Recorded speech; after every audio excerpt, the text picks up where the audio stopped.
டீலிமிட்டேஷனால தமிழ்நாட்டுக்கு எந்த பாதிப்பும் கிடையாது. 39 எம்பிக்கள்ங்கிறது இன்னைக்கு 50, 59 வரைக்கும் வருங்கிறாங்க. 59. இப்போ இன்னைக்கு 39 எம்பிக்கள் இருந்தால் நமக்கு நல்லதா, 59 எம்பிக்கள் இருந்தால் நல்லதா? அதில் பெண்களுக்கு 33% இட ஒதுக்கீடுங்கிறாங்க. அப்போ நீங்கள் பெண்களுக்கெல்லாம் எதிரானவங்களா? பெண்கள் அரசியலில் வந்து முக்கியமான பொறுப்புகள்லாம் வரக்கூடாதுன்னு நினைக்கிறீங்களா? நீட்டை கண்டிப்பாக இங்கே கொண்டு வந்தே ஆகணும், இந்தியாவில் இம்ப்ளிமெண்ட் பண்ணி ஆகணும் தீர்ப்பு கொடுத்தது யாரு? உச்சநீதிமன்றம். ஆனால் உச்சநீதிமன்றத்துக்கு போகாமல் எதுக்கே சட்டசபையில் தீர்மானத்தை நிறைவேற்றிட்டு எங்களுக்கு ஒன்றும் புரியல. எதற்கு ஒரு கெட்டு அரசியல் பண்ணணும்? திமுக செஞ்சதே நானும் பண்ணணும் அப்படின்னா திமுக 2.0 நடந்துகிட்டு இருக்கு. அங்க எல்லாரும் சிறுபான்மையினர் அப்பீஸ் பண்றதுல ரொம்ப தெளிவா இருக்காங்க. ஏன்னா அவங்களாம் வாக்கு வங்கியா ஒருங்கிணைஞ்சிடறாங்க, ஒரு ஆர்கனைஸ்டா ஒருங்கிணைஞ்சு யாருக்கு ஓட்டு போடணும்னு முடிவு பண்றாங்க. இந்துக்கள் வாக்கு வங்கியா ஒருங்கிணைறது இல்ல. அவரோட தொகுதியிலேயே அவருக்கு என்ன நிலவரம்னு தெரியாம, மண்ணா நீங்க தான் மண்ணா டாப்ல இந்த தடவை எல்லாம் கீழே தான் எல்லாம் டெபாசிட்டே இழந்துருவாங்க உங்க தொகுதியில அப்படின்னு சொல்லி கருப்பு சிவப்பு புடவையெல்லாம் கட்டி டான்ஸ் ஆடி கரகம் ஆடி கடைசியில் எங்க கொண்டு உட்கார வச்சிட்டீங்க? அவரை வீட்டில் உட்கார வச்சிட்டீங்க. இப்போ முதல்வர் வந்து சட்டசபையில் கிண்டல் பண்ணாரு. நீங்களாம் முன்ன நியூஸ் பேப்பர் படிச்சிருந்தா தெரிஞ்சிருக்கும். சட்டசபையில சின்ன பசங்கள்லாம் எந்திரிச்சு உங்க அப்பா எங்கன்னு எதிர்கட்சி தலைவர் பாவம் உதயநிதியை கேள்வி கேட்குறாங்க. எது கேள்வி கேட்டாலும் அன்னைக்கு கூட பாருங்க ஆதவர்ச்சின்னு இருந்துட்டு உங்க அப்பா வீட்டில் சும்மா தானே இருக்காரு, போய் கேளுங்க.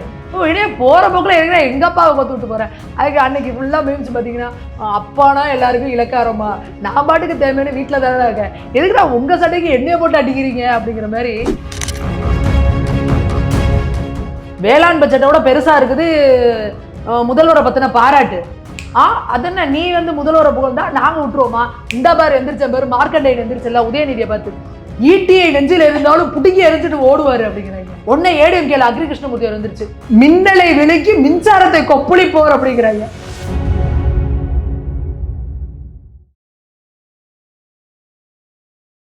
இளையபாரத நேயர்களுக்கு வணக்கம். இன்னைக்கு நம்ம நேர்களில் நம்ம சிறப்பு விருந்தினர் பாஜகவை சேர்ந்த மாநில செய்தி தொடர்பாளரான சுமதி மேகவர்ணன் மேம் அவர்கள் தான். மேம் வணக்கம். மேம் வணக்கம். சட்டசபையில் வந்து எல்லாத்துக்குமே தனி தீர்மானமாக நிறைவேற்றிட்டு வராங்க. அதாவது மத்திய அரசோட வந்து ஒரு இணக்கமான போக்கு செயல்படுவாங்கன்னு பார்த்தீங்கன்னா எஃப்சிஆருக்கு தனி தீர்மானம், நீட்டுக்கு தனி தீர்மானம், அதே மாதிரி தொகுதி மறுவரையருக்கு தீர்மானம்.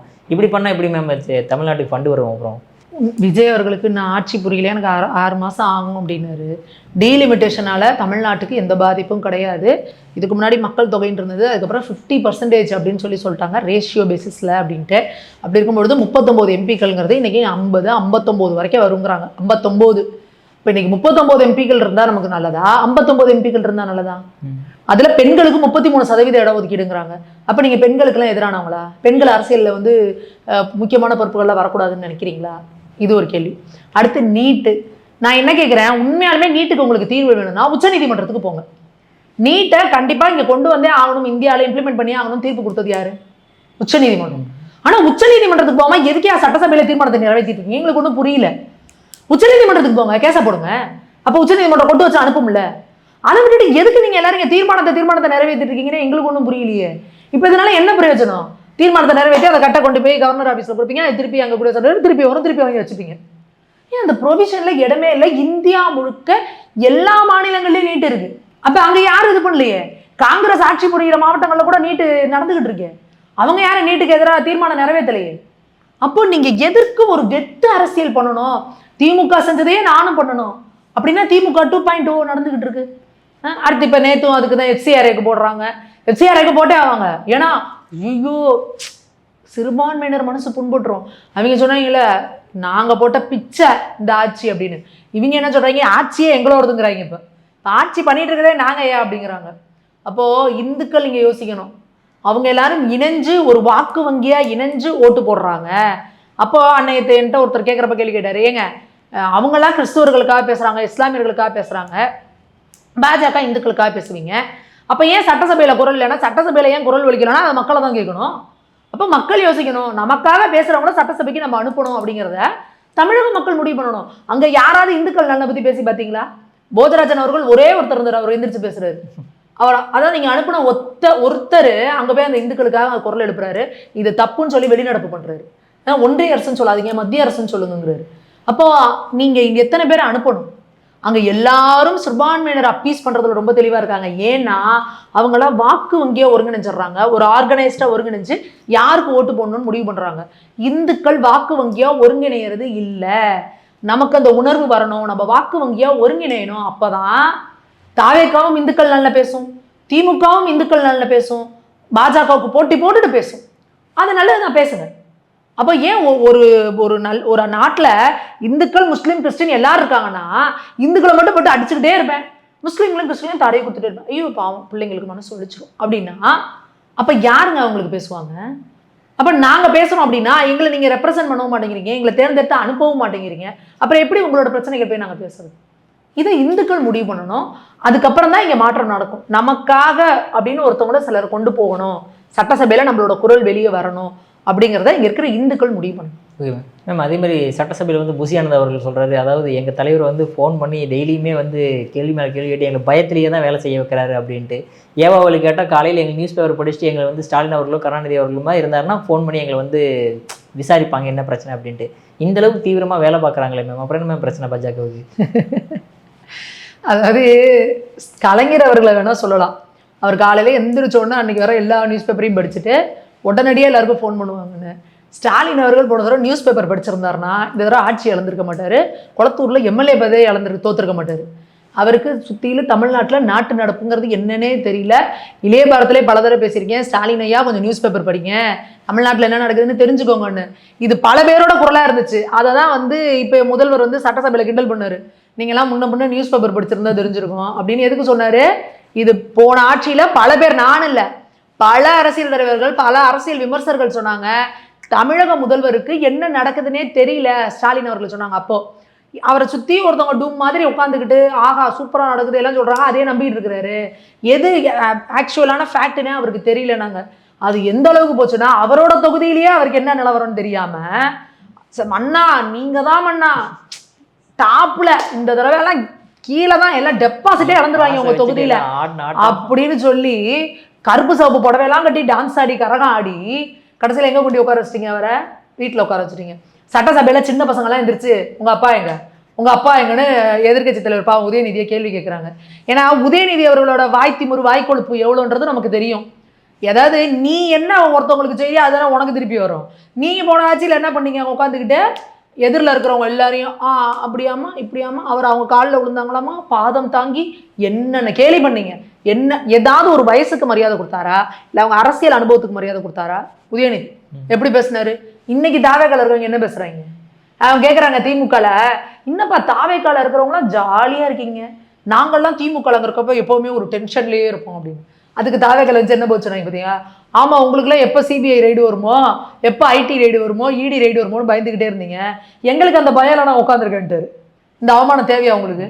இப்படி சின்ன பசங்களை விட்டு அந்த ஒரு மீம்ஸ் ஒருத்தவங்க போட்டிருந்தாங்க. இந்த பினராயி விஜயனையும் மம்தா பானர்ஜிக்கு நின்றுட்டு இருப்பாங்க, ஸ்டாலின் அப்படியே செவுத்துல சாஞ்சு அழுதுட்டு இருப்பாரு. அப்போ அவங்க 2 பேரும் சொல்லுவாங்க, நம்ம 2 பேரையாவது ஒரு பெரிய கட்சிக்காரங்க அடிச்சாங்க, இவனை சின்ன பையனை விட்டு அடிச்சிட்டாங்க அப்படின்னு சொல்லி. அந்த மாதிரி சின்ன பசங்களாம் சேர்ந்து அடிச்சவங்களை ஓரமாக உட்கார வச்சுட்டாங்க. எது கேள்வி கேட்டாலும் அன்னைக்கு கூட பாருங்க ஆதவர்ச்சி நடந்துட்டு உங்கள் அப்பா வீட்டில் சும்மா தானே இருக்காரு போய் கேளுங்க. இடையே போகிற போக்கில் இருக்கிற எங்கள் அப்பாவை கொத்து விட்டு போகிறேன். அதுக்கு அன்னைக்கு ஃபுல்லாக மீம்ஸ் பார்த்தீங்கன்னா அப்பானா எல்லாருக்கும் இலக்காரமா, நான் பாட்டுக்கு தேவையான வீட்டில் தானே இருக்கேன், எதுக்குடா உங்கள் சட்டைக்கு எண்ணெயை போட்டு அடிக்கிறீங்க அப்படிங்கிற மாதிரி அந்த வடிவேல் இப்படி உட்காந்துருப்பார்ல, நான் பாட்டுக்கு செவனேன்னு தானையா இருக்கேங்கிற மாதிரி போட்டெல்லாம் கலாச்சிக்கிட்டு இருக்கிறாங்க. அப்போ அடுத்து இப்போ அந்த பாட்டை இங்கே இவருக்கு ஆரம்பிச்சிருக்காங்க. இவர் உண்மையாலுமே என்ன செய்கிறாங்க என்னன்றத கத்திரிக்காய் முத்துனா என்ன ஆகணும்? கடை வீதிக்கு வந்து தான் ஆகணும். இப்போ நீங்கள் அனிமூன் பீரியடில் இருக்கிறீங்க மவனே, இப்போ தான் 3 மாதம் ஆயிருக்கு. மக்களுக்கு இப்போலாம் கோவமே வராது. ஏன்னா புது பிள்ளைங்க பேசாமல் விடுங்க. இப்போ வீட்டுக்கு புதுசாக ஒரு மருமகம் வந்திருக்கு, என்ன பண்ணுவாங்க? தப்பு பண்ண புது பிள்ளை இப்போ தானே வந்திருக்கு கற்றுக்கும், விடுங்க. புருஷன் முன்னாடிங்களும் இல்லை எவ்வளோ பிரச்சனை விடு, என்ன இருந்தாலும் கண்ணே மணியே கண்மணியே அப்படி போவோம். 6 மாதம் கழிச்சு தான் சுயரூபமாக வெளியே தெரியும். சந்திரமுகி மாதிரி அதுக்கு முன்னாடி அப்படி ஜோதிகா மாதிரி மேக்கப் பண்ணிட்டுலாம் இருக்கலாம். அதுக்கப்புறம் தான் சந்திரமுகி ராரான்னு வெளியில் வரும். அப்புறம் மக்களே சொல்லுவாங்க, நீங்கள் உண்மையாலுமே நல்லாட்சி பண்ணீங்கன்னா அதுக்கான பாராட்டியும் கொடுப்பாங்க, இல்லை 7.5 கொடுத்தீங்க அப்படின்னா அதுக்கானது வெளியே வரும். அடுத்து இங்கே இந்த தாவேகா கூட்டத்தெல்லாம் கூட வச்சிருக்கிறாருல்ல, நாங்கள் வந்து லஞ்சம் ஊழல் எதனா வாங்கினா உன்னை வெளியே துரத்திடுவோம் அப்படின்றாருல்ல. இங்கே மாவட்ட செயலாளர்களை கோடிக்கணக்கில் கலெக்ஷன் பண்ணிட்டு இருக்கிறாங்க. ஒன்றும் இல்லை, அந்த நீதி இவங்களாம் போட்டிருக்காங்கல்ல, இப்போ அரசு தரப்பு வழக்கறிஞர்கள்லாம் போட்டிருக்காங்கல்ல, அந்த பிபி போடுறதுக்கே மாவட்ட வாரியாக கலெக்ஷனு கோடி கோடியா 20 லட்சம் 30 லட்சம் 50 லட்சம் வரைக்கும் போயிருக்கு. அதெல்லாம் ஏன் அவர் வந்து எவ்வளோ ஒரு பொண்ணே வந்து அவங்க தாவேக்கா நிர்வாகியே வந்து வழக்கு போட்டாங்க. அந்த பொண்ணை வந்து தாவேக்கால இருந்து நீக்கிட்டாங்க. உண்மையாலுமே நீங்க வந்து நான் வந்து ஒரு குறை சொன்னா நான் சும்மா இருக்க மாட்டேன்னா அந்த லிஸ்ட்டை ஃபுல்லாக கேன்சல் பண்ணிட்டு நீங்க திருப்பி ஃபேரா இன்னொரு லிஸ்ட்டை விடணும் தானே நீங்க? ஏன் அதை பண்ணவே இல்லை? அப்போ இங்க லஞ்சம் ஊழல் இதெல்லாம் நான் பண்ணாம இருக்க விட மாட்டேன். எங்க முதல்வர் எதுனாலும் ஃபோன் பண்ணி எங்களை மிரட்டிக்கிட்டே இருக்காரு. அமைச்சர்கள்லாம் வந்து ஒழுங்கா இல்லை அப்படின்னா நான் உடனே பதவியை விட்டு தூக்கிடுவேன் எல்லாம் சொல்லுவாரு. ஸ்ரீவைகுண்டத்துல அந்த பொண்ணு என்னைய கூட்டிட்டு போய் குரூப்பா ஒரு மயக்க மருந்து கொடுத்து என்னைய கேங்ரேப் பண்ணிட்டானுங்கன்னு சொல்லுது. அதுக்கு காரணம் ஸ்ரீவைகுண்டம் எம்எல்ஏ சரவணன் சொல்லுது. இப்போ வரைக்கும் ஏன் அவர் ஒரு விசாரணை கூட கூப்பிடல? ஏன் அந்த பொண்ணு கொடுத்த கம்ப்ளைண்ட் எடுத்துக்க மாட்டேங்கிறீங்க? அதை வந்து வெக்கமே இல்லாமல் சொல்றாங்க. அவருக்கும் அந்த பெண்ணை பார்த்ததே இல்லைங்கிறாங்க. அந்த பொண்ணு இன்னைக்கு எடுத்து போட்டோ போட்டுருச்சு. இந்த பாருங்க நான் அவர் கூட போட்டோ எடுத்திருக்கேன் பாருங்க அப்படின்னு. எதுக்கு இப்படி போய் சொல்றீங்க? அப்ப நீங்க என்ன நடவடிக்கை சிஎம் கேட்கணும். சிஎம் சார் பொய்யா பேசாதீங்க சார் அப்படின்னு சினிமா டைலாக்கா எழுதி கொடுக்குறதே பேசிட்டு இருந்தா இப்போ நாங்களாம் டெய்லி நியூஸ் பேப்பர் படிக்கிறோம். நாங்கள் என்ன உதயநிதி ஸ்டாலினா பேப்பர் படிக்காமல் இருக்கு? இப்போ நாங்கள் டெய்லி பேப்பர் படிக்கிறோம். இங்கே என்ன களத்தில் நடக்குது, மக்கள் என்ன பிரச்சனையில் இருக்காங்க. ஆனால் நீங்கள் என்ன சட்டசபையில் பேசுறீங்க? இதை ஒரு 3 மாதம் 6 மாதம் கண்டுக்காமல் இருப்பாங்க மக்கள். அதுக்கப்புறம் உங்களை கேள்வி கேட்பாங்க, குடைவாங்க, என்ன நடக்க போகுதுங்கிறத பார்ப்போம். Okay ma'am. அதே மாதிரி இப்போ பாஜகவினர் வந்து பியூஷ் மனுஷ் மேலே மோடி அவர்களையும் அமித்ஷா அவர்கள் மேலேயும் தப்பாக பேசிட்டாருன்றதுக்காக கேஸ் ஃபைல் பண்ணப்படுறது. எதுக்காக மேம் இப்படி பண்ணுறீங்க? இதெல்லாம் ரொம்ப லேட்டுப்பா. நம்ம இங்கே நிறைய பேருக்கு வந்து புரிதல் கிடையாது. தமிழ்நாட்டில் பாஜக அரசு என்ன பண்ணுது, மிச்சர் சாப்பிடுதா அப்படிலாம் கேட்குறாங்க ரொம்ப அறிவாளித்தனமா. இங்கே சட்டம் ஒழுங்கு வந்து தமிழ்நாடு அரசு கையில் இருக்குது. எத்தனை இடங்களில் நாங்கள் போய் கோர்ட்டில் கேஸ் கொடுக்குறோம், இப்போ எஃப்ஐஆர் ஃபைல் பண்ணுறோம், கமிஷனர் ஆஃபீஸ் வரைக்கும் போகிறோம். அந்த வழக்கை எடுத்துக்கிறதே கிடையாதுங்க. எஃப்ஐஆர் காப்பி கூட கொடுக்கறது கிடையாது. எங்களுக்கு நாங்கள் அதை போட்டுட்டு சிஎஸ்ஆர் காப்பி கொடுங்கன்னு கேட்போம், கொடுக்க மாட்டாங்க. ஏங்க சிஎஸ்ஆர் காப்பி கொடுக்காம ஏங்க அந்த கம்ப்ளைண்ட்டை வாங்கி வச்சுக்கிறீங்க? அப்போ கொடுங்க. நான் இல்லை மேடம் நாங்கள் வச்சுருக்கோம், நாங்கள் பேசிட்டு சொல்கிறோம், இப்படி தான் சொல்லுவாங்க. எத்தனை வழக்குகளில் ராசா பேசினதுலாகட்டும், இதே பியூஷ் மனுஷ் ஆகட்டும், எவ்வளோ பேர் மேலே போய் நாங்கள் கம்ப்ளைண்ட் கொடுத்துட்டே தான் இருப்போம். அப்போ இவங்க இன்னைக்கு வந்து இது பியூஷ் மனுஷ் மேலே இப்போ ஆட்சி மாறி இருக்கு. எங்களோட வழக்கறிஞர் பிரிவோட தலைவர் குமரகுரு அவர்கள் வந்து இதுக்கு ஒரு பெரிய இனிஷியேட் எடுத்து உண்மையா அவன் பியூஷ் மனுஷ் வந்து ஒரு மனநோயாளி. அவன் என்ன பைத்தியம்னு நினைக்கிறேன். பைத்தியக்கார ஆஸ்பத்திரியில் சேர்த்துறது நல்லது. வாய திறந்தா குப்பை மாதிரி பேசுறான். பைத்தியம் பிடிச்சிக்கிச்சு போல இருக்கு அவனுக்கு. சைக்கோ மாதிரி பேசிட்டு இருக்கிறான். ஒரு இதுல என்னது ஒரு லத்தியில ஆணி அடிச்சாங்க. ஏன்னா அது பொய்ய ஃபேக் நியூஸ்னு வந்து ஃபேக்ட் செக்கிங்ல எல்லா இடத்துலையும் சொல்லிட்டாங்க. அது ஒரு நியூஸ் சோசியல் மீடியாவில் வருதுன்னா அது உண்மையா பொய்யா அதை கூடவா நீ பார்க்க மாட்டா? அமித்ஷா அவர்களை ஒரு மேலே திட்டுறான், மோடி அவர்களை ஒரு மேலே திட்டுறான். ஏண்டா பொறுக்கி, நான் உண்மையாக நானும் உன்னை ஒரு மேலே திட்டுவேன். ஏன்னா நீ இவ்வளோ அவங்களோட வயசுக்கு மரியாதை தர மாட்டேன், அவங்களோட அறிவியல் அவங்களோட அரசியலுக்கு மரியாதை தர மாட்டேன், அவங்க இருக்கிற ஒரு மிகப்பெரிய பதவிக்கு பொறுப்புக்கு நீ மரியாதை கொடுக்க மாட்டேன். இன்னைக்கு பாரத தேசத்தோட பிரதமர் ஆகும், இன்னைக்கு பாரத தேசத்தோட உள்துறை அமைச்சர் ஆகும். அவங்களுக்கு நீ என்ன மரியாதை கொடுக்கணும்? நீ எங்க கிடக்கிற நாய், தெருவில் கிடக்கிற நாய். நீ இந்த போத்தீஸ்ல வந்து ஒரு மரம் ஒன்று இருந்தது, அதை வெட்டிட்டாங்கன்னு சொல்லி அவங்கள்ட்ட போய் காசு வாங்கின பொறுக்கி நீனு எங்கடா எதுல காசு கிடக்கணும் பொறுக்கி திங்கிறது. இது என்னமோ பெரிய ஒரு சோஷியல் ஆக்டிவிஸ்டா, வெறும் சமூக ஆர்வலர்னு சொல்லிட்டு உட்காந்து மோடி அவர்களை கேவலமா பேசுறதும், அமித்ஷா அவர்களை கேவலமா பேசுறதும், இங்க தமிழக முதல்வரை கேவலமா பேசுறதும். அப்ப என்ன உனக்கு இப்ப எலும்பு துண்டு போட்டுக்கிட்டு இருந்தவங்க இப்ப ஆட்சி மாறிடுச்சு, அதுக்கு நீ கதறியா? கத்து போய் எலும்பு துண்டு யார் போடுவாங்களோ அவங்ககிட்ட வாழாட்டிக்கிட்டு அவங்கள புகழ்ந்துக்கிட்டு எலும்பு துண்டு. புத்திசாலித்தனமான நாயினா என்ன பண்ணணும்? எந்த எஜமா எலும்பு துண்டு போடுவாரோ அவர்கிட்ட போய் வாழாட்டிக்கிட்டு அவருக்கு ஃபேவரா பேசிக்கிட்டு எலும்பு துண்டை தின்னுட்டு இருக்கணும். அதை விட்டுட்டு எதிரில் இருக்கிறவனெல்லாம் பார்த்து கடிச்சுக்கிட்டே இருந்தேன்னு வச்சுக்கோ, அப்போ அடி வாங்கி தான் ஆகணும். அப்போ இந்த பியூஷ் மனுஷ் மாதிரி ஆட்கள் எல்லாம் வந்து வெளியிலே விடக்கூடாது. வெளியே வந்தினாலும் வீடியோ போட்டீங்கன்னா வீடியோ போட்டாலே உள்ள போடணும்னு சொல்லணும். இவங்க வந்து பேச்சுரிமை எழுத்துரிமை மானுங்க. பேச்சுரிமை எழுத்துரிமை எதுக்கு? நீங்க தமிழக முதல்வர்லேருந்து பாரத பிரதமர்லேருந்து உள்துறை அமைச்சர்லேருந்து மரியாதை இல்லாமல் போடா வாடன்னு பேசுனா அது உனக்கு பேச்சுரிமையா? இப்போ உன்னோட பேச்சுரிமைங்கிறதுனா என்னை அசிங்க பண்ணி பேசுனா நான் விட்டுருவானா? எங்கே வருது இது பேச்சுரிமைங்கிறது? இதே திமுக ஆட்சியில் இருந்தப்பெல்லாம் சோசியல் மீடியாவில் போஸ்ட் போடலாம் அரெஸ்ட் பண்ணிட்டு இருந்தாங்க. இன்னைக்கு தூக்கிக்கிட்டு வந்துட்டானுங்க. ஐயோ இங்க பாருங்கள் அடக்குமுறை, அராஜகம், கத்திரிக்காய். அப்போ பியூஷ் மனுஷ் எல்லாம் சைக்கோ, அதுதான் ஒரு மனநோயாளி. கொண்டு போய் பைத்தியக்கார ஆஸ்பத்திரியில் சேர்த்துறது நல்லது. மேம் கடைசி ஒரே ஒரு கேள்வி மேம். விஜய் அவர்கள் ஃபஸ்ட்டு அந்த கட்சி ஆரம்பிக்கிற பொதுக்கூட்டத்தில் ஃபஸ்ட்டு சொல்லும்போது என்ன சொன்னார்னா, அதாவது இனிமேல் வந்து இந்த ஸ்டேஜில் இருக்கிறீங்களா வந்து அவனை பாராட்டுறது இவனை பாராட்டுறது இந்த மாதிரி விஷயமே தாவேக்கால இருக்காது அப்படின்ட்டு. ஆனால் சட்டசபை ஆரம்பிச்சதுலேருந்து அவர் நடித்த படங்களில் வச்சு அவரை பாராட்டுற அளவுக்கு வந்து, ஆமாப்பா ராஜாதி ராஜகுலோத்துங்க ராஜா மார்த்தாண்ட அவன் பாட்டை கவனித்தீர்களா? ஒன்றை விட்டு விட்டான், மார்த்தாண்டாவை விட்டு விட்டான் அப்படிங்கிற மாதிரி நடுலோட சபாநாயகரப்பா போதும்பா.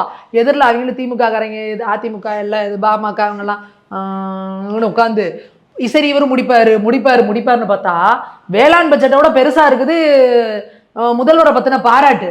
பொறுத்து பார்த்து எந்திரிச்சு எல்லாம் கரைமுறைன்னு கத்துறோன்னா உடனே சபாநாயகரப்பா அதை நிறுத்திட்டு நீங்க படிங்கப்பா அப்படின்னா வாசிச்சு முடிச்சுட்டு அது எப்படி நான் எழுதிட்டு வந்திருக்கேன் 2 பக்கத்துக்கு எங்க அண்ணாவை பத்தி சொல்லாம விட மாட்டேன்ட்டு கத்துறா எதில் நீ கத்துனாலும் சரி நான் படிப்பேன் அப்படின்னு அவனும் படிச்சுட்டே இருக்கிறாரு வேகமா. சபாநாயகரும் இல்ல இப்போ நீ என்னமோ சொல்லுங்க நான் எழுதிட்டு வந்ததை படிச்சுட்டுதான் உடனே எதிரில் அது என்ன நீ வந்து முதல்வரை புகழ்ந்தா நாங்க விட்டுருவோமா? இந்த பாரு எந்திரிச்ச பேரு மார்க்கண்டேயன் எந்திரிச்சல உதயநிதியை பார்த்து ஈட்டியை நெஞ்சில் இருந்தாலும் புடுங்கி எரிஞ்சிட்டு ஓடுவாரு அப்படிங்கிறாங்க உதயநிதியை. உடனே ஏடிஎம்கேல அக்ரி கிருஷ்ணமூர்த்தி வந்துருச்சு மின்னலை விலைக்கு மின்சாரத்தை கொப்பளிப்போர் அப்படிங்கிறாங்க. இதெல்லாம் கேட்டா உண்மையாலுமே உங்களுக்கு சிரிப்பு வரலையா? உண்மையா எங்களுக்கு புரியல. சட்டசபைங்கிறது வந்து எப்படி காமெடி பண்ணிட்டு இருக்கு. எங்க அங்க போய் நீங்க மக்கள் பிரச்சனையை பேசுவீங்கன்னா இவர் அவங்க சிஎம் புகழ்வாங்களா, அவங்க எதிர்கட்சி தலைவரை புகழ்றாங்களா, அவங்க தலைவரை புகழ்றாங்களா? ஏங்க அதுக்கு புகழ்றது கூட உங்களுக்கு இது இல்லை. யாரையாவது மின்னலை விழுங்கி மின்சாரத்தை கொப்பளிக்க முடியுமாங்க? என்னங்க இது? நம்ம இந்த ஹாலிவுட்ல படம் எடுப்பாங்கல்ல இந்த அவெஞ்சர்ஸ் அந்த ஹல்க்கு அவங்க கூட இப்படி கற்பனை பண்ணியிருக்க மாட்டாங்க. ஹல்க்கு வாயில மின்னல் பூந்து அப்படியே கரண்ட்டை கொப்பளிக்கிற மாதிரி எவ்வளோ ஒரு கிரியேட்டிவாக இருக்கிறாங்க பாருங்க நம்மள சட்டசபையில் எல்லாரும். ஸோ இப்படி தான் போயிட்டு இருக்குது. விஜய் அவர்கள் பேசுனது ஒன்று செய்யறது ஒன்றா தான் இருக்குது. தினந்தோறும் சட்டசபையில் புகழ்ந்து தள்ளிக்கிட்டு தான் இருக்கிறாங்க. சரி அப்படியே இவருக்கு விருப்பம் இல்லாமல் புகழ்றாங்கன்னா இவர் மைக்கு இருக்கு எந்திரிச்சு நான் ஏற்கனவே என்னோட கொள்கை சொல்லிட்டேன் இந்த மாதிரி புகழ்றது இதெல்லாம் இருக்கக்கூடாது என்ன பேசுறீங்களோ அது மட்டும் பேசுங்க உங்களோட அன்பு எனக்கு புரியுது அப்படின்னு சொல்ல மாட்டேங்கிறாரு. தமிழ் என் உயிர் தமிழ் பவர்னாரு அங்கே அவர் எந்திரிச்சு டமால் டுமில் அடிச்சுக்கிட்டு பைபிளை விட தமிழ் போதிச்சது ஒன்றும் இல்லை அப்படிங்கிறாரு. அப்போ எந்திரிச்சு தம்பி தமிழை விட உயர்ந்தது எதுவும் கிடையாது தம்பி, தமிழ் தான் என்னை வாழ வச்சது, தமிழ் தான் எனக்கு அரசியல் சினிமாக்காரன் ஆகுச்சு, தமிழ் மக்கள் தான் என்னை வாழ வச்சாங்க, நீ அப்படிலாம் பேசக்கூடாது. ஏன் சொல்லலை? அவருக்கு ஸ்கிரிப்ட் இல்லாமல் பேச வராது. சரி வீட்டுக்கு போய் ஸ்கிரிப்ட் எழுதி கொடுத்ததுக்கு அப்புறமா தான் ஒரு அறிக்கையா போடலாம்ல. இதை போல ஏதோ கோவத்தில் நிதியமைச்சர் பேசிட்டாரு கண்டனத்தை தெரிவிச்சுக்கிறேன் எல்லாரும் கண்டனங்கள் தெரிவிச்சுட்டு இருக்காங்க எதுவும் இல்லை. ஸோ இப்படிதான் போயிட்டு இருக்கு. இதே இன்னொரு மேடல் அவர் பேசினாரு இலவசங்கள் கூடாது அப்படிலாம் பேசியிருக்காரு. இன்னைக்கு அவர் எத்தனை இலவசங்கள் அறிவிச்சிருக்காரு வாக்குறுதியில, அதுல என்ன செய்ய போறாரு? இப்படி ஏகப்பட்ட கேள்விகள் இருக்கு. பார்ப்போம் 6 மாசம் ஆகட்டும் என்ன செய்யறாங்கன்னு பார்ப்போம். ஓகே மேம், உங்கள் அற்புதமான கருத்துக்கள் இளையபெருனப்ப வந்திருக்கு. மிக்க நன்றி மேம். நன்றி.